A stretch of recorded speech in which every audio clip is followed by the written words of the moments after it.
സുചേട്ടാ നമസ്കാരം. നമസ്കാരം. കശ്മീരിൽ നിന്ന് ഓ, ഒരു വാർത്ത പുറത്തു വരുന്നുണ്ട്. കശ്മീർ നമ്മൾ ചർച്ചയ്ക്ക് എടുത്തിട്ട് കുറച്ച് ദിവസമായി. ഓപ്പറേഷൻ സിന്ധൂർ ശേഷം കശ്മീരിൽ ഒരുപാട് കാര്യങ്ങൾ നടക്കുന്നുണ്ട് കേട്ടോ. ഇപ്പൊ കശ്മീരിൽ ഈ വനപ്രദേശങ്ങളൊക്കെ നമ്മുടെ ഈ പട്ടാളക്കാർ പോയി സെർച്ച് ചെയ്യുമ്പോൾ ഈ വനപ്രദേശങ്ങളിൽ ഉപേക്ഷിക്കപ്പെട്ട ഒരുപാട് തീവ്രവാദ കേന്ദ്രങ്ങൾ കാണുന്നുണ്ട്. അവന്മാർക്ക് മനസ്സിലായി നെറ്റിയിലൂടെ തുള വീഴുമെന്ന്. അതുകൊണ്ട് തന്നെ കുറെ ഉപേക്ഷിക്കപ്പെട്ട തീവ്രവാദ സ്ഥലങ്ങൾ അല്ലെങ്കിൽ ഒളിത്താവളങ്ങൾ സുരക്ഷാ സേന കണ്ടെത്തിയിട്ടുണ്ട്. അത് പൊളിച്ചു മാറ്റുന്നുണ്ട്. ഈ പഹൽഗാം ഭീകരാക്രമണത്തിന് ഉത്തരവാദികളായിട്ടുള്ള തീവ്രവാദികളെ ഏതാനും ആഴ്ചകൾക്ക് മുമ്പ് ഇതേ വനത്തിൽ വെച്ചാണ് വധിച്ചിരുന്നത്. അതുകൊണ്ട് ഈ ഭീകരവാദികളൊക്കെ ഭയന്നിട്ടുണ്ട്. അവരൊക്കെ പേടിച്ച് പലായനം ചെയ്യുകയാണെന്നാണ് നിലവിൽ ഇപ്പോ നമ്മൾ കരുതേണ്ടത് ഇത് കാണുമ്പോൾ. അത് മാത്രമല്ല, ഇവിടെ നിന്ന് വരുന്ന വാർത്ത എന്ന് പറഞ്ഞാൽ ഇവിടെയുള്ള ഈ ആ, ചില ഗവൺമെന്റ് എംപ്ലോയീസിനെയും സർക്കാർ ശക്തമായിട്ട് നിരീക്ഷിക്കുന്നുണ്ട്. ഇപ്പോ അവിടെയുള്ള ലഫ്റ്റനന്റ് ഗവർണർ മനോജ് സിൻഹ അവിടെ 2 ഗവൺമെന്റ് എംപ്ലോയീസിനെ ടെറർ ലിങ്ക്സ്, അതായത് ലഷ്കറുമായിട്ടുള്ള ലിങ്കിന്റെ ഒരു പശ്ചാത്തലത്തിൽ അവരെ ഡിസ്മിസ് ചെയ്ത ഒരു റിപ്പോർട്ട് പുറത്തു വരുന്നുണ്ട്. സിയദ് അഹമ്മദ് ഖാൻ അസിസ്റ്റന്റ് സ്റ്റോക്ക്മാനും ഷീത്ത് ഹസ്ബൻഡറി ഡിപ്പാർട്ട്മെന്റിലെ ഒരു വ്യക്തിയെയും അവിടെ ആ, ഇത് ചെയ്തിട്ടുണ്ട്, സസ്പെൻഡ് ചെയ്തിട്ടുണ്ട്. പിന്നെ ഖുർദിഷ് അഹമ്മദ് എന്ന് പറഞ്ഞ ടീച്ചർ, ഇയാളെ സസ്പെൻഡ് ചെയ്തിട്ടുണ്ടെന്നുള്ള വാർത്തകൾ ഇപ്പോൾ പുറത്തു വരുന്നു. ഇതിനെല്ലാത്തിലും ഉപരി ഒരു വലിയൊരു വാർത്ത പുറത്തു വരുന്നുണ്ട്. അതാണ് നമ്മുടെ ഇന്നത്തെ ചർച്ചയ്ക്കുള്ള ആധാരം എന്ന് പറയുന്നത്. ആ വാർത്ത എല്ലാവരും കൊടുത്തിട്ടുണ്ട്. ഇപ്പൊ ടൈംസ് ഓഫ് ഇന്ത്യയിലൊക്കെ വരുന്നുണ്ട്. Despite opposition JNK government assumes control of 215 Jamaat linked schools എന്നാണ് ആ റിപ്പോർട്ട്. എല്ലാവരും BJPക്ക് എതിരാണ്. അതായത് BJP ആണ് നിർദ്ദേശം കൊടുത്തത്, കേന്ദ്ര ഗവൺമെന്റ് ആണ് നിർദ്ദേശം കൊടുത്തത്. 215 ജമാഅത്തെ ഇസ്ലാമിയുടെ നിയന്ത്രണത്തിലുള്ള സ്കൂളുകൾ സർക്കാർ പിടിച്ചെടുക്കുകയാണ് അവിടെ. ജമാഅത്തെ ഇസ്ലാമിയുടെ നിയന്ത്രണത്തിലുള്ള സ്കൂളുകൾ. ഈ ജമാഅത്തെ ഇസ്ലാമി എന്ന് പറഞ്ഞൊരു സംഘടന നമുക്കറിയാമല്ലോ. ജമാഅത്തെ ഇസ്ലാമി ഇവർ ഈ കിടന്ന് പൊളയ്ക്കുന്നത് തന്നെ അവിടുത്തെ ജമാഅത്തെ അല്ല ഇവിടത്തെ ജമാഅത്തെ അല്ല അപ്പുറത്തെ ജമാഅത്തെ, ബംഗ്ലാദേശിലെ ജമാഅത്തെ, ഹിന്ദുക്കളെ കൊല്ലുന്ന ജമാഅത്തെ. ഇപ്പൊ മറ്റേ റിപ്പോർട്ട് പുറത്തു വന്നിട്ടുണ്ട്. 3 മാസത്തിനുള്ള അവിടെ ഹിന്ദു കുട്ടികളെ പോലും ബംഗ്ലാദേശിൽ വിടാതെ പീഡിപ്പിച്ചിരിക്കുന്നു, ബലാത്സംഗം ചെയ്യുന്നു എന്നുള്ള റിപ്പോർട്ട് ഇപ്പോൾ പുറത്തു വന്നിട്ടുണ്ട്. ഒരു അന്താരാഷ്ട്ര കൗൺസിൽ അത് പുറത്തു വിട്ടിട്ടുണ്ട്. അത് നമുക്ക് ചർച്ച ചെയ്യണം. അത് നമുക്ക് വേറൊരു ഘട്ടത്തിൽ ചർച്ച ചെയ്യാം. ഇപ്പോ ഈ ജമാഅത്തെ അതിന്റെ സ്കൂളുകൾ അവിടെ 215 പിടിച്ചെടുത്തിട്ടുണ്ട്. എല്ലാവരും, മെഹബൂബ മുഫ്തിയൊക്കെ അവിടെ മുണ്ടൂരി തലയെ കെട്ടുകയാണ്. കാരണം ഇത് പറ്റത്തില്ല, ഇത് വലിയൊരു ഭീകരവാദമാണ്. ഇങ്ങോട്ട് നമ്മളെ നോക്കിയിട്ട് ഭീകരവാദമാണ്. ജമാഅത്തെ ഇസ്ലാമി ബംഗ്ലാദേശിലുള്ളതല്ല ഇവിടെ ഉള്ളത്. ഇപ്പൊ കേരളത്തിലുള്ള ജമാഅത്തെ ഇസ്ലാമി പറയും അവിടെ ഉള്ളതല്ല, ജമ്മു കാശ്മീരിലുള്ള ഇവിടെയുള്ള ജമാഅത്തെ ഇസ്ലാമി എന്ന് പറയും. യഥാർത്ഥത്തിൽ ജമാഅത്തെ സ്കൂളുകളെ പിടിച്ചു കെട്ടുമ്പോൾ ജമാഅത്തെ ഇസ്ലാമിക്കുള്ള ഒരു താക്കീതായിട്ട് നമുക്ക് ഇതിനെ കാണണം. കാരണം കേരളത്തിലേക്ക് ഇവന്മാർ ഒരുപാട് ഒതുക്കാനുണ്ട്. ഇവന്മാർ കടന്നങ്ങ് പൊളയ്ക്കുകയാണ്. കാരണം നമുക്കറിയാം, ഇപ്പൊ ഈ നിലമ്പൂർ ഇലക്ഷനിലെ ജമാഅത്തയുടെ ഈ എന്താണ് പിന്തുണ നേടിയാണ് പല പാർട്ടികൾ പോലും ഇവിടെ മത്സര രംഗത്തേക്ക് ഇറങ്ങുന്നത് എന്ന് നമ്മൾ ആലോചിക്കണം. അപ്പുറത്ത് PDP, ഇപ്പുറത്ത് ജമാഅത്തെ എന്ന് പറയുമ്പോൾ. പക്ഷെ അപ്പോഴാണ് നമ്മുടെ BJPയുടെ സംസ്ഥാന അധ്യക്ഷൻ രാജീവ് ചന്ദ്രശേഖർ അവരുടെ ഭരണഘടനയെ ഒന്ന് ഉയർത്തിക്കാട്ടിയത്. അതിനകത്ത് കൃത്യമായിട്ട് പറയുന്നുണ്ട്, ശരിയായ നിയമം മാത്രമേ ഞങ്ങൾ അനുസരിക്കുകയുള്ളൂ, ഞങ്ങളുടെ ശത്രുക്കൾ ആരാണ്, അന്യമതസ്ഥരെ എന്ത് ചെയ്യണം എന്നുള്ള കാര്യങ്ങളൊക്കെ കൃത്യമായിട്ട് എഴുതിയിട്ടുണ്ട്. അപ്പൊ യവന്മാരെ ഒതുക്കേണ്ടതിന്റെ ഒരു ആദ്യ ഘട്ടമായിട്ട് നമുക്ക് ഈ ഒരു നീക്കത്തെ കാണാം. 1941 നിലവിൽ വന്ന ഒന്നാണ് ഈ മറ്റേ പഴയ ഇന്ത്യ സ്വാതന്ത്ര്യമായിട്ടില്ല, അതിന് മുമ്പ് 41 അന്ന് വന്നാണ് ജമാഅത്ത് ഇസ്ലാമി. അന്ന് ജമാഅത്ത് ഇസ്ലാമി ഹിന്ദ്, അതാണ് ഈ കേരളത്തിൽ മൊത്തമുള്ളത് ഹിന്ദ്. ജമാഅത്ത് ഇസ്ലാമി കാശ്മീർ, ജമാഅത്ത് ഇസ്ലാമി പാകിസ്ഥാൻ, മൗദൂദിയുടെ ആശയം പേറുന്നവര്. ഇവര് ഈ അടുത്ത കാലം വരെയൊക്കെ ഈ സർക്കാർ ജോലികളൊന്നും പോകരുത്, അവരുടെ ആളുകൾ സർക്കാർ ശമ്പളം പറ്റരുത് എന്ന് നിലപാടെടുത്തു. പിന്നീട് മനസ്സിലായി സർക്കാർ ജോലിയിൽ ഇരുന്നാലേ നമ്മുടെ കുൽസിത പ്രവർത്തനങ്ങൾ നടക്കൂ എന്നതുകൊണ്ട് സർക്കാർ ജോലികളിൽ കയറാൻ തുടങ്ങി. എല്ലാത്തിനും ആദ്യം എതിർപ്പായിരുന്നു ഇവർക്ക്. അതായത് മുസ്ലിം സമുദായത്തിനിടയിൽ തന്നെ ഇവിടെ നമ്മുടെ നാട്ടിലൊക്കെ ആണെങ്കിൽ ഇവർക്ക് അങ്ങനെ വലിയ അക്സെപ്റ്റൻസ് ഇല്ല ഇവിടെ. കാരണം അവര് പറയുന്നത് യുവമാര് വരുന്നത് ഞങ്ങളുടെ ഈ സുന്നിയുടെയും മറ്റുമൊക്കെ ആ ഒരു ആശയത്തെയും സംസ്കാരത്തെയും തകർക്കുന്ന ആളുകളാണെന്ന്. അതായത് ചില മുസ്ലിം നേതാക്കൾ തന്നെ എന്നോട് പറഞ്ഞിട്ടുണ്ട്, ഇവന്മാർ നമ്മൾ വിചാരിക്കുന്നതൊക്കെയല്ല, ഇവന്മാർ വലിയ ഭീകരന്മാരാണ് എന്നുള്ളത്. കറക്റ്റ് തന്നെയാണത്. കാരണം ഈ കാശ്മീരിലേക്ക് വരുമ്പോൾ ഈ ഹൂറിയത്ത് ഒക്കെ ഉണ്ടാകുന്ന സമയത്ത് വളരെ സജീവമായിട്ട് തന്നെ ഈ ജമാഅത്ത് ഇസ്ലാമി തഴച്ചു വളർന്നു ജമ്മു കാശ്മീർ. അവിടെ അവർ തന്നെ അവരുടെ ഒരു എനിക്ക് കറക്റ്റ് അതിന്റെ പ്രബോധനമാണ് എന്താണെന്നറിയില്ല, അവരുടെ ഒരു മുഖപത്രമുണ്ട്, അതിന്റെ പേര് ഞാൻ പെട്ടെന്ന് ഓർക്കുന്നില്ല, എന്തോ ജാഗ്രത അങ്ങനെ. അതിൽ വർഷങ്ങൾക്ക് മുമ്പ് തന്നെ അവരൊരു വലിയ മുഖലേഖനം എഴുതിയിരുന്നു. അതിലവർ പറയുന്നു, ജമ്മു കാശ്മീരിലെ ലക്ഷറ തോയ്ബ പോലുള്ള സംഘടനകൾ നമ്മളെ അംഗീകരിച്ചു കഴിഞ്ഞിരിക്കുന്നു, നമ്മൾ അവരുമായിട്ട് ഇപ്പം നല്ല ടേംസിലാണ്, നമ്മുടെ ജമാഅത്ത് ഇസ്ലാമി കാശ്മീരിൽ നന്നായി വളരുന്നുണ്ട് എന്നുള്ളതാണ്.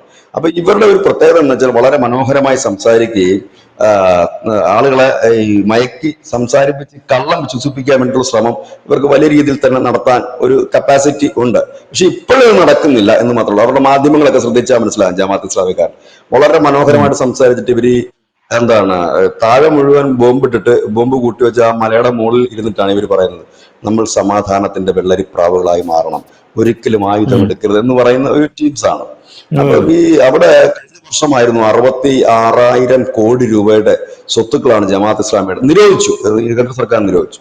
നമ്മൾ ഈ പോപ്പുലർ ഫ്രണ്ട് ഒക്കെ നിരോധിച്ച സമയത്ത് തന്നെ ഉയർന്നു കേട്ടൊരു പേരാണ് ഈ സംഘടനയും അധികം വൈകാതെ നിരോധിക്കും എന്ന് നമ്മൾ അങ്ങനെ തന്നെയാണ് പ്രതീക്ഷിക്കുന്നത്. ഏതായാലും കാശ്മീരില് ഈ സംഘടന നിരോധിച്ചു. 2023-24 കാലഘട്ടത്തിൽ നിരോധിച്ച് ഇവരുടെ 66,000 കോടി രൂപയുടെ സ്വത്തുക്കൾ കണ്ടുകെട്ടി. ഈ സ്വത്തുക്കൾ കണ്ടുകെട്ടിയപ്പോഴാണ് ഇതിനകത്ത് വലിയ രസം, ബഹുരസം. ഈ കാശ്മീരിലുള്ള മിക്ക സംഘടനകളുടെയും സ്വത്തെന്ന് പറഞ്ഞാൽ യാതൊരു രേഖയുമില്ല, പതിച്ചെടുക്കുകയാണ്. ഈ മെഹബൂബ മുഫ്തിയുടെയും ഒപ്പം തന്നെ ഫറൂഖ് അബ്ദുള്ളയുടെ കാലത്ത് എന്താ ചെയ്യുന്ന വെച്ചാൽ സർക്കാർ മന്ദിരങ്ങൾ പാർട്ടിക്കാർക്ക് ആക്കിയിട്ട് കൊടുക്കുക, പാർട്ടിക്കാർക്ക് വേണ്ടിയിട്ട്. ഇപ്പോ പിന്നെ ഫറൂഖ് അബ്ദുള്ളയുടെ അളിയൻ വന്നു, അളിയനൊരു സർക്കാർ ബംഗ്ലാവും കൊടുത്തേക്കുക, ഇതെല്ലാം തിരിച്ചുവിടും മനോജ് സിൻഹ. അവിടെ മുതലാണ് ഈ BJP-യോടുള്ള കലിപ്പ് തുടങ്ങുന്നത്.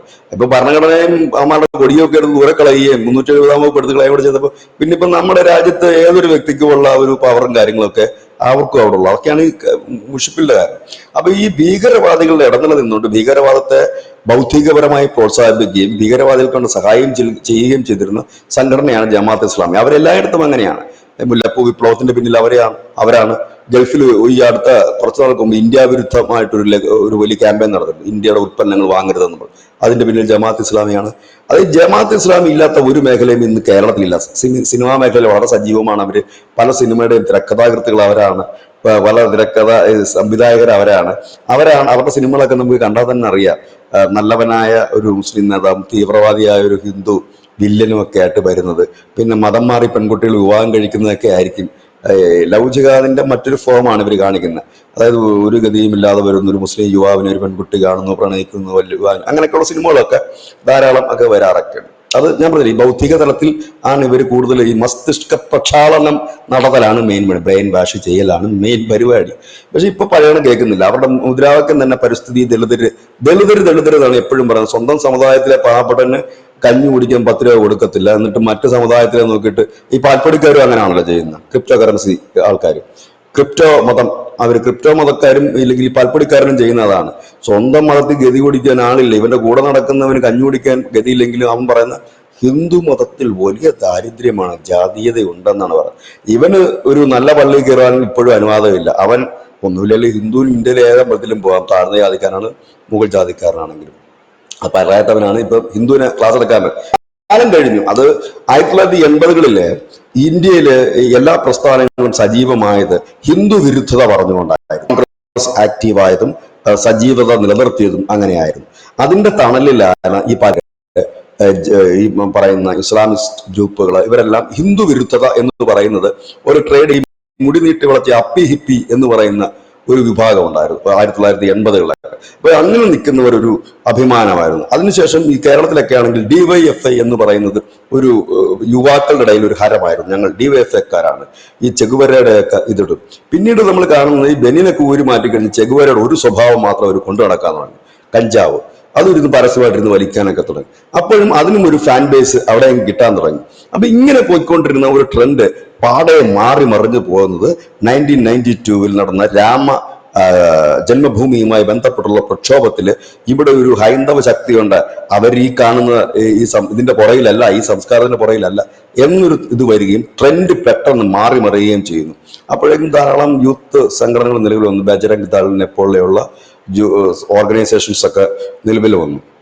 ആ ഒരു വന്ന സംഘടനകള് അനവധി സംഘടനകൾ, ഇനിയിപ്പോ സംഘപരിവാറിൽ പെടാത്ത 100 കണക്കിന് സംഘടനകൾ. ഞാൻ എപ്പോഴും പറയാറുള്ളൊരു കാര്യമുണ്ട്, എല്ലാവരും സംഘപരിവാർ എന്നാണ്. സംഘപരിവാറിനേക്കാളും അപ്പുറത്ത് ധാരാളം സംഘടനകളുണ്ട്, വളരെ വീറുള്ളതോ ഇല്ല ഭയങ്കര അതിതീവ്രമായി ചിന്തിക്കുന്നതുമായിട്ട സംഘടനകളുണ്ട്.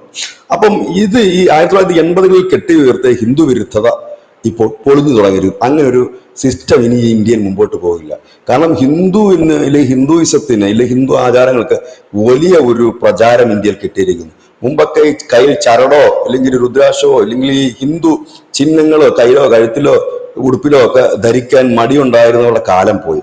ഇന്ന് ശിവനും കൃഷ്ണനും ഒക്കെ ഉള്ള ടീഷർട്ടുകള്, ഈ കയ്യില് അത് ഹൈന്ദവ ഇതുള്ള എംബ്ലമുള്ള ബ്രേസ്ലെറ്റുകളും മറ്റുമൊക്കെ ഇടുന്നവരുടെ ഒരു യുഗം വന്നു. ടാറ്റു ചെയ്യുന്നത് പോലും ഹിന്ദു ദൈവങ്ങളുടെ ടാറ്റുകൾ ചെയ്യാനുള്ള ഒരു ട്രെൻഡിലേക്ക് മാറി. അപ്പം ആ ഒരു ട്രെൻഡിൽ, പഴയ ട്രെൻഡിന് പിടിച്ചു നിൽക്കില്ല ഹിന്ദു എന്ന് ഒരു സ്ട്രോങ്ലി ഒരു ഇത് അവിടെ വന്നു കഴിഞ്ഞൊരു യൂത്തിന്, അതായത് യൂത്തിനാണത് വന്നത് എന്നുള്ളതാണ് ഇവരെ ചിന്തിപ്പിക്കുന്ന മറ്റൊരു കാര്യം. പ്രായമുള്ളവർക്ക് വന്നിരുന്നെങ്കിൽ കുഴപ്പമില്ല, കുറച്ചുകൂടെ കഴിയുമ്പോൾ അവര് മരിച്ചു പോകുന്നവരാണ്. പക്ഷെ ഇത് യൂത്തിനാണ് വന്നിരിക്കുന്നത്. ഇന്ത്യയിൽ ഏറ്റവും കൂടുതൽ യൂത്താണ്. അപ്പൊ ആ യൂത്തിനെ എങ്ങനെ നശിപ്പിക്കാം, ഭീകരവാദത്തിന് എങ്ങനെ, അപ്പൊ അവനെ ബ്രെയിൻ വാഷ് ചെയ്യണം. യൂത്തിനെ നശിപ്പിക്കാൻ വേണ്ടിയിട്ടാണ് മയക്കുമരുന്ന് വലിയ രീതിയിൽ ഇവിടെ വിതരണം ചെയ്യുന്നത്. അത് കഴിച്ചിട്ട് അവൻ നശിക്കണം അതോടുകൂടി. ഇങ്ങനെയുള്ള ഒരു സംഭവത്തിലേക്ക് അതിന് ചുക്കാൻ പിടിക്കുന്ന ഒരു സംഘടനയാണ് ഇന്ത്യയിലെ ജമാഅത്തെ ഇസ്ലാമി. അപ്പം ഇപ്പൊ നമ്മുടെ ഇവിടെയൊക്കെ ഉള്ളത് ജമാഅത്ത് ഇസ്ലാമി ഹിന്ദ് എന്ന് പറയുന്ന സംഘടനയാണ്. അപ്പോൾ ഈ ജമ്മു കാശ്മീരിലുള്ള സംഘടനയെ നിരോധിച്ചു. അവരെ നിരോധിക്കണമെന്ന് നേരത്തെ മുതൽ തന്നെ മുറവിളി കൂട്ടിയാണ്. അവരെ നിരോധിച്ചു, അവരെ പലരെയും ജയിലിലാക്കിയിരുന്നു. അതിനകത്ത് ചിലരൊക്കെ തന്നെ കഴിഞ്ഞ ഈ നിയമസഭാ ഇലക്ഷന് ജാമ്യത്തിൽ വന്ന് മത്സരിക്കുകയും ജയിക്കുകയും ഒക്കെ ചെയ്തിരുന്നു എന്നുള്ളത് മറ്റൊരു യാഥാർത്ഥ്യമാണ്. അപ്പം ഇങ്ങനെ പോകുന്ന ഒരു കാര്യമാണ് ഇത്. നമ്മൾ എപ്പോഴും പറയുന്നത് പോലെ തന്നെ പോപ്പുലർ ഫ്രണ്ടിന് ശേഷം ഇന്ത്യയിൽ നിരോധനത്തിന്റെ നിഴലിൽ നിൽക്കുന്ന ഒരു സംഘടന തന്നെ ജമാഅത്തെ ഇസ്ലാമി. അവർ ഒരു സംഘടനയല്ല, അവർക്ക് അനവധി ബ്രാഞ്ചുകളുണ്ട്. നമ്മൾ പുറമേ കാണുന്നതും കാണാത്തതുമായിട്ടുള്ള അനവധി സംഘടനകൾ അതിന് താഴെയുണ്ട്.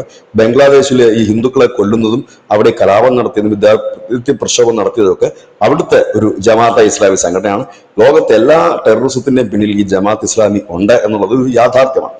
ഇപ്പോൾ കാശ്മീരിൽ നടക്കുന്ന വലിയൊരു നീക്കം തന്നെയാണ്. അതിനകത്ത് ഒരു പ്രധാന കാരണം ഈ പഹൽഗാം ഭീകര ആക്രമണത്തിന് തൊട്ട് പിന്നാലെ കാശ്മീരിൽ മുമ്പെങ്ങും ഇല്ലാത്ത രീതിയിലുള്ള ഒരു റെയ്ഡാണ് നടക്കുന്നത്. മുമ്പെന്ന് പറഞ്ഞാൽ ഈ സെൻസിറ്റീവ് ഏരിയയിൽ ഈ ജനം തിങ്ങിപ്പാർക്കുന്ന ഏരിയ ഉണ്ട്.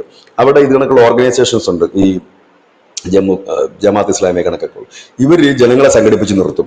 അപ്പൊ അവരുടെ ഇടയ്ക്കൊക്കെ ഭീകരവാദികളുടെയൊക്കെ വീടോ അല്ലെങ്കിൽ അവർക്ക് സഹായം ചെയ്തവരുടെ വീടോ ഒക്കെ ഉണ്ടെങ്കിൽ നമ്മുടെ ഇന്ത്യൻ സേനയ്ക്ക് കടന്നു ചെല്ലാൻ കഴിയും. ഇവരെല്ലാം കൂടെ ജനക്കൂട്ടം മുറിഞ്ഞ് ബേളം വെക്കും, നെഞ്ചത്തടി നിലവിളി. ഇപ്പൊ അത് മാറ്റി ധനുഷ് ഈ പ്രേക്ഷകർക്ക് ഓർമ്മയുണ്ടാകും, ഈ ഓപ്പറേഷൻ പഹൽഗാം ഭീകരാക്രമണത്തിന് ശേഷം 6 ഭീകരന്മാരുടെ വീടുകൾ ബോംബ് വെച്ച് തകർത്തു, പൊട്ടിച്ചു കളഞ്ഞു. അതിർത്തിയിൽ അവിടുത്തെ ജനങ്ങൾ പ്രശ്നം ഉണ്ടാക്കി, അതങ്ങനെ ചെയ്യാൻ പാടില്ല, അവരെന്ത് വിളിച്ചു എന്ന്. അങ്ങനെ ഇരവാദം എന്ന് പറയുന്നത് ഈ വിഭാഗത്തിന്റെ ഒരു പ്രധാന ഐഡന്റിറ്റിയാണ്.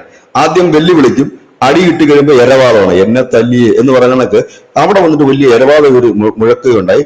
പക്ഷെ കേട്ടില്ല. അന്ന് നമ്മൾ അതിനെക്കുറിച്ച് മാത്രമല്ല അന്തർദേശീയ മാധ്യമങ്ങളടക്കം പറഞ്ഞത് ഇസ്രായേൽ മോഡൽ എന്നാണ്. ഇസ്രായേൽ അങ്ങനെയാണ്, അവിടെ ഭീകരവാദങ്ങളും അതിന്റെ റൂട്ടുകളും അവർ ചെന്ന് തകർത്ത് കളയാണ്.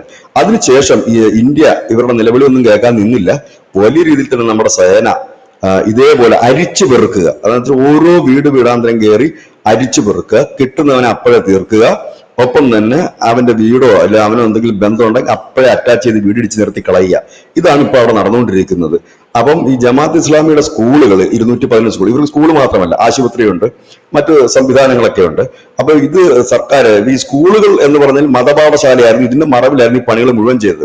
ഇപ്പൊ ധനുഷ് നേരത്തെ പറഞ്ഞില്ല, ഒരു അധ്യാപകനെ പിരിച്ചുവിട്ടു തീവ്രവാദനം. അത് ഇത്തരം സ്കൂളുകളിലുള്ള അധ്യാപകരെയാണ് ഇവർ ഈ തീവ്രവാദികൾ ഉപയോഗിക്കുന്നത്. കാരണം അധ്യാപകരെ സംബന്ധിച്ചും ഇല്ലെങ്കിൽ ഈ സർക്കാർ ജീവനക്കാരെ സംബന്ധിച്ചും ഒരു എളുപ്പമുള്ള കാര്യം വെച്ചാൽ അവർക്ക് എവിടെയും പോകാം പരസ്യമായിട്ട്. അപ്പൊ പരസ്യമായിട്ട് ഈ തീവ്രവാദികളുടെ ആശയങ്ങളും ഇല്ലെങ്കിൽ അവർക്കുള്ള പിന്തുണയ്ക്ക് ഇവര് മുഖാന്തരമാണ് സംഘടിപ്പിക്കുക. ഇപ്പൊ നാളെ ഒരു തീവ്രവാദിക്ക് ഇവിടെ ഒരു ഒളിയിടം വേണമെന്നുണ്ടെങ്കിൽ ഇവര് പരസ്യമായിട്ടൊക്കെ ചെന്ന് അവരുടെ കളിയും ചിരിയൊക്കെ പറഞ്ഞിട്ട് അത് രാത്രി ഇങ്ങനെ ഭീകരം വരും, റെഡിയാക്കി കൊടുക്കണം, ഇല്ലെങ്കിൽ റൂട്ട് ഇങ്ങനെ പറയും. ഒപ്പം തന്നെ ഈ സർക്കാർ രീതിയിലേക്കും ഒക്കെ പോകുന്നത് ഈ ഒരു അതുകൊണ്ടാണ് ഈ ജമ്മു കാശ്മീരിന് ഇവിടെ മറുപടി കൂട്ടുന്നുള്ളൂ. സംസ്ഥാന പദവി കൊടുക്കൂ, എല്ലാവർക്കും ഒന്നും കൊടുക്കത്തില്ല. സംസ്ഥാന പദവി കൊടുത്താലും മുഴുവൻ അത് സെക്യൂരിറ്റി മുഴുവൻ കേന്ദ്രത്തിന്റെ ആയിരിക്കും. കാരണം ഇവരിൽ പലരെയും ഫിൽട്ടർ ചെയ്ത് ഒഴിവാക്കാണ് സർക്കാർ ജീവനക്കാരെ പലരെയും. കാരണം ഇവരൊക്കെ തിരിഞ്ഞു കഴിഞ്ഞാൽ ഒരു കാര്യവുമില്ല, ഇവർ അത് ശ്രദ്ധിച്ചുകൊണ്ടേ ഇരിക്കുകയാണ്. അപ്പം ഇതാണ് അതിനകത്തെ ഒരു വലിയ കാര്യം നടക്കുന്നത്. അപ്പോൾ ഈ ജമാഅത്ത് ഇസ്ലാമിയുടെ സ്കൂൾ എന്ത് ചെയ്യും എന്നൊരു പ്രധാന ഇപ്പൊ അതിനെതിരെ അവിടെ ജമാഅത്ത് ഇസ്ലാമിക്ക് ശക്തമാണ് കേട്ടോ ഈ ജമ്മു കാശ്മീരിനെ സംബന്ധിച്ച്. അപ്പൊ അവിടെ അവർ ഈ സ്കൂളുകൾ പിടിച്ചെടുക്കുന്നത് മതത്തിനെതിരെയുള്ള കടന്നുകയറ്റമായിട്ട് ജമാഅത്ത് ഇസ്ലാമി പ്രചരിപ്പിക്കുന്നുണ്ട്. സ്കൂൾ മതപരല്ലോ, സ്കൂള് അങ്ങനെ മതപഠനശാല അല്ലല്ലോ, അത് സർക്കാരിലേക്ക് യവമാനം നിരോധിച്ചല്ലോ അവിടെ ഇല്ലേ? ഈ ജമാഅത്തെ യവമാനത്തിനെ വീണ്ടും കിടന്ന് പ്രതിഷേധിക്കുന്നത്, നിരോധിച്ചവന്മാർക്ക് എന്താ പ്രതിഷേധിക്കാൻ അവകാശം? ഭീകര സംഘടനയല്ലേ യവമാര്? അല്ല അല്ലല്ല, അങ്ങനല്ല. അതാണ് ഞാൻ നേരത്തെ പറഞ്ഞത്. ഇവരൊരു ഉം. ഒറ്റ പേരല്ല. ജമാഅത്ത് ഇസ്ലാമി എന്ന് പറഞ്ഞാൽ ഓ. ബ്രാൻഡിന്റെ പേരാണ്. ഇപ്പൊ ഒരു കമ്പനി എന്താ പറയുക, രീതിയിലുള്ള മദ്യം ഇറക്കുന്നില്ലേ, റമ്മ് ഉം, ഇറക്കുന്നുണ്ട്, ഉം, ഉം. വിസ്കിയും ബ്രാൻഡി എല്ലാം ഇറക്കുന്നുണ്ട് എന്ന് പറയുന്നത് ഇത് ഒരു ബ്രാൻഡാണ്. ഏതാ ഒരു എന്താ അതിന് പറയുന്ന ഒരു ജമാഅത്ത് ഇസ്ലാമി. ഇപ്പൊ നമ്മുടെ കേരളത്തിൽ അവർക്ക് മനസ്സിലായി, സോളിഡാരിറ്റി നമ്മുടെ സംഘടന, SIU, മനസ്സിലായി, മനസ്സിലായി. ഒരുപാട് സംഘടന അവർക്ക് എന്ന് പറയുന്നത് പോലെ ഈ ജനങ്ങളെ സംഘടിപ്പിക്കും. മുമ്പ് ഇത് ഹൂറിയത്ത് എന്നും പറഞ്ഞൊരു ഒരു കോർഡിനേഷൻ ഉണ്ടായിരുന്നു ജമ്മു കാശ്മീരിൽ. അതായത് ഉം, വിവിധ ഉം, ഉം. വിഘടനവാദ സംഘടനകളെല്ലാം കൂടി ചേർന്നിട്ടുള്ള ഒരു കോർഡിനേഷൻ കമ്മിറ്റിയുടെ പേരാണ് ഹൂറിയത്ത്. ഹൂറിയത്ത് നേതാക്കൾ 10ഉം 18ഉം അംഗങ്ങളുണ്ട്. ഇവരെടുത്തിട്ട് ഇവരിങ്ങനെ കൂടിയിരിക്കും. മറ്റേ നമ്മുടെ അഫ്ഗാനിലെ താലിബാനൊക്കെ കൂടിയിരിക്കുന്നത് മുമ്പത്തെ നമ്മുടെ ചിത്രങ്ങളാണ്. ഇതൊക്കെ നമ്മൾ ഗൂഗിൾ സെർച്ച് ചെയ്താൽ ഇപ്പോഴും കിട്ടും. ഉം. കൂടിയിരുന്നിട്ടാണ് ഇവർ ഫത്തോ കൂടിയിരിക്കുന്നത്. ഇവിടെ അത്തേക്ക് പട്ടാളന്മാർ, ഇവിടെ ആർമിയുടെ വന്ന ത്തിലേക്കൊക്കെ ഈ അളിയന്മാരുടെ പോയിരുന്നു. പക്ഷെ അങ്ങനെ ഒരു നിലയം വരുന്നത് ഇപ്പൊ അങ്ങനെ എന്തെങ്കിലും പറഞ്ഞാൽ അപ്പോഴാണ് അത് എനിക്ക് തോന്നുന്നു. ആ ഒരു സംഭവം നടന്ന് ഞാൻ മുമ്പ് ഒരു ചർച്ചയിൽ പറഞ്ഞിട്ടുണ്ട്. ഈ ഹൂറിയത്തിന്റെ നാട്ടിലൊരു അമിത്ഷായാണ് നമ്മുടെ ഉം. ഡൽഹിയിൽ ഒരു മീറ്റിംഗ് വിളിച്ചായിരുന്നു ജമ്മു കാശ്മീർ. അന്ന് ഇന്ത്യയിലെ കോൺഗ്രസിന്റെ ലീഡർ, കമ്മ്യൂണിസ്റ്റിന്റെ എല്ലാ പാർട്ടിയുടെയും ലീഡർ വന്നു. അവിടെ ഹൂറിയത്തുകാരെ വിളിച്ചു. ഹൂറിയത്തുകാരൻ അവിടെ വന്നിട്ട് പഴയ സ്വഭാവം കാണിച്ച് അവിടെ എഴുന്നേറ്റ് നിന്ന് എന്തോ ഡയലോഗ് അടിക്കാൻ പോയി. അമിത്ഷാ അല്ലേ ആള്. ഈ അമിത്ഷായ്ക്ക് ഒരു പ്രത്യേക സ്വഭാവമാണല്ലോ. അമിത്ഷാ പറഞ്ഞ് ഇവിടെ ഞാൻ സംസാരിച്ചതിന് ശേഷം ഓരോരുത്തർക്ക് സമയം തരും. അപ്പൊ പറഞ്ഞു. അപ്പൊ ഈളിച്ചിരി ധാർഷ്ട്യത്തിലാണ് പറഞ്ഞത് കാശ്മീരിലൊന്നും നടക്കത്തില്ലെന്ന്. ഒന്ന് ഉം. പറഞ്ഞ് നിങ്ങൾക്ക് ഇറങ്ങി പോകാമെന്ന് ഇറക്കി വിട്ടു. ഉം. ചരിത്രത്തിൽ ആദ്യമായിട്ട് ഹൂറിയത്തിന്റെ നേതാക്കളെ മീറ്റിംഗിൽ ഇറങ്ങി വിട്ടു. ഗെറ്റ് ഔട്ട് എന്ന് പറഞ്ഞത്. അത് ഉം. ഞെട്ടിപ്പോയി ഹൂറിയത്തിന്റെ നേതാക്കളും അവിടെ ഇരുന്ന് ഉം. ബാക്കിയുള്ള പാർട്ടി പ്രവർത്തകർ. കാരണം ജീവിതത്തിൽ അവര് ഒരു സംഭവം, ഒരു സംഘടനയുടെ ആളുകളാണ് ഈ ഹൂറിയത്ത് എന്ന് പറയുന്നത്. ഉം. അയാൾ അവിടെ കിടന്ന് ഒച്ചപ്പാടും വെള്ളം വെച്ചപ്പോ ഇറങ്ങി പോടാ ഇവിടുന്ന് പറഞ്ഞു. ഉം. നിന്റെ ആവശ്യമൊന്നും ഇവിടെ ഇല്ല. ചർച്ചയ്ക്ക് വിളിച്ചു, ഞാൻ കൂടെ വിളിച്ചു എന്നേ ഉള്ളൂ ഇവിടെ ഡിസ്കസ് ചെയ്യാൻ. ഉം. അപ്പൊ ഉം. അല്ലാതെ പ്രത്യേകിച്ച് റോളൊന്നും ഇല്ല. നിങ്ങളെ വിളിക്കുന്നതിന് കാരണമുണ്ടായിരുന്നു. അവിടുത്തെ രാഷ്ട്രീയ പാർട്ടികളൊക്കെ പറഞ്ഞുകൊണ്ട് വിളിച്ചെന്ന് ഇറങ്ങി ഗെറ്റ് ഔട്ട് എന്ന് തന്നെ പറയുകയും വളരെ വിഷമത്തോടു കൂടി ഇവന്മാർ ഇറങ്ങിപ്പോയി. അന്നാണ് ഇവന്മാർക്ക് മനസ്സിലായത് നമ്മൾ കണ്ടവന്മാരല്ല ഇപ്പൊ അധികാരത്തിൽ ഇരിക്കുന്നത്.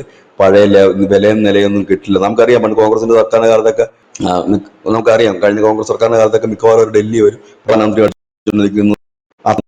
ഒക്കെ ഫോട്ടോ കാണാൻ പോകും. അന്നാണ് ഇവരുടെ പബ്ലിക്കിന് മനസ്സിലായി ഇവന്മാർക്ക് ഒരു വിലയില്ലാതെ അമിത്ഷാ ഇറക്കി വിടുകയായിരുന്നു അവിടെ. ആലോചിച്ച് നോക്കി, ഒരു യോഗത്തിൽ നിന്ന് അതെ, അതെ, അതെ. പൊല്ലിപ്പൂതിയായിട്ടിരിക്കുന്ന ഒരു മനുഷ്യനെ ഇറക്കി വിട്ടാനുള്ള അവസ്ഥ, ഫീലിംഗ് ഒന്ന് ആലോചിച്ച് നോക്കണം. അവിടെ കൊണ്ട് ഇവന്മാര് തകർന്ന തരിപ്പണമായി. പിന്നെ യാസിൻ മാലിക്കിനെയൊക്കെ പൊക്കി അകത്തിട്ടില്ലേ. അപ്പൊ ഉം. ഇങ്ങനെ പോകുന്ന കാര്യങ്ങളൊക്കെ. അപ്പൊ ഏതായാലും ത്തിന്റെ വക്കിൽ നിൽക്കുന്നതാണ്. അത് കാശ്മീരിൽ പൂർണ്ണമായി നിരോധിച്ചു കഴിഞ്ഞിരിക്കുന്ന അവർ സ്വത്തുവകകൾ കണ്ടുകിട്ടുന്നു എന്നുള്ളൊരു വാർത്തയാണ്. സംഘടനകളുടെ ഒക്കെ ഒരു കാരണം രണ്ടും കൽപ്പിച്ച് ഒരു നല്ല വലിയൊരു മൂവ്മെന്റ് തന്നെയാണ് നരേന്ദ്രമോദി. കാരണം ഇപ്പം വെസ്റ്റ് ബംഗാളിലേക്ക് വരുമ്പോൾ ഇനി വോട്ടേഴ്സിന്റെ ഇത് SIR ശരിയാക്കാൻ പോകുന്നു. ഒപ്പം തന്നെ ഉം. ട്രംപിന്റെ ഭീഷണി. കാരണം ഇപ്പോഴത്തെ ഇന്ത്യയുടെ അവസ്ഥ എന്ന് പറഞ്ഞാൽ ഇവിടെ ഇപ്പൊ എല്ലാ കുരുപ്പുകളും കൂടെ രംഗത്തിറങ്ങാൻ പോകുന്ന ഒരു സമയമാണ്. ഇപ്പം ട്രംപ് ഉറച്ചു അതെ. നിൽക്കുന്നത് കാണുമ്പോഴത്തേക്കും പാൽപ്പൊടിക്കാരന് സ്വപ്നം കൂടും. ഈ സമയം നോക്കി അടിക്കാം, ഈ സമയം നോക്കി കളിക്കാൻ വേണ്ടി മുനീറിന് ഇപ്പൊ അമേരിക്ക സപ്പോർട്ട് ചെയ്യുന്നു പറഞ്ഞ് തീവ്ര ഇസ്ലാമിസ്റ്റ് സംഘടനകൾ തയ്യാറാകുന്നുണ്ട്. ഒപ്പം തന്നെ അർബൻ നക്സലുകളടക്കം നക്സലുകളെ തീർക്കുന്നതിനുള്ള വൈരാഗ്യം നക്സലുകൾക്കുണ്ട്. ഇതുകൂടാതെ തന്നെ ഇതെങ്ങാനൊക്കെ താഴെ പോയി കഴിഞ്ഞാൽ ഭരണം കിട്ടുമോ എന്നുള്ള ചിന്തയിലുള്ള പ്രതിപക്ഷ പാർട്ടികളുണ്ട്. ആക്രമിക്കാൻ ആളുണ്ട്. ഇനി അത് എങ്ങനെ മുമ്പോട്ട് കൊണ്ടുപോകണമെന്നുള്ള ഒരു ഓക്കെ. ചിന്തയിലാണ് ഒരു വിഭാഗം ഇപ്പോൾ സജ്ജമായിരിക്കുന്ന ഒരു സാഹചര്യം. ഇവിടെയാണ് വീണ്ടും നമുക്ക് ഒരു ഞെട്ടലോടെ ഈ തീവ്രവാദികൾക്ക് നൽകിക്കൊണ്ട് ജമാഅത്ത് ഇസ്ലാമി സ്കൂളുകൾ സർക്കാർ തലത്തിൽ ഏറ്റെടുക്കുന്നു എന്നുള്ള വാർത്ത.